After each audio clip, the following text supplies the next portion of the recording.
السلام عليكم. النهاردة ان شاء الله هنعمل فاهيتا السمك، يا رب تعجبكم. تعالوا بقى نشوف هنعمل ايه. هنسمي الله. معايا كده هنا قطعة فيليه.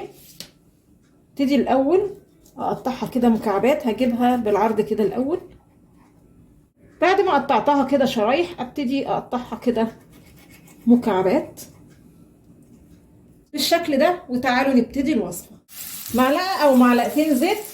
هجيب الاول هنا معايا بصل انا مقطعاه كده شرايح صغيره. طبعا اي مكون هقوله الكميه اللي تحبيها. هبتدي الاول بس كده ادي للبصل تشويحه. البصل معايا هنا دبل، انا مش عايزاه يحمر، مجرد بس ان هو يدبل. هنزل بقى بشويه فلفل الوان.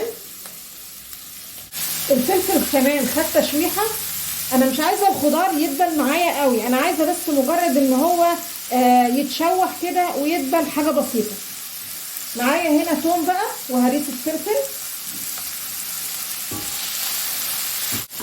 التوم كده ظهرت ريحته. معايا هنا بابريكا وكمون وكزبره. وهظبط الملح وبعدين هضيف السمك. ومعايا كده عصير ليمونه. هدي كام تقليبه كده لحد السمك ما هو كمان ياخد تشويحه مع الخضار. السمك خد تشويحه. ههدي بقى النار وهغطي الحله وهستنى يعني بالكتير قوي 3 دقايق ونشوف السمك مع بعض. هو ما بياخدش وقت خالص. بعد حوالي 3 دقايق نيجي بقى نشوف الاخبار. طبعا السمك اهو بصوا استوى وزي الفل.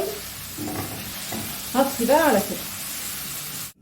خلاص كده طبق الفاهيتا معانا جاهز. عايزه اقول لكم بيبقى جميل جدا. بصوا الوانه حلوه جدا وريحته جميله جدا، وكمان الطعم بيبقى حلو قوي. واهم حاجه ان الطبق ده ما بياخدش معانا وقت.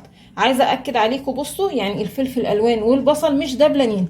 احنا بنشوح حاجه بسيطه جدا اهي، لكن بتفضل الحاجه مش مهريه، وده جمال الفاهيتا. يا رب النهارده الوصفه تكون عجبتكم، ولو عجبكم الفيديو فضلا الاشتراك في القناه.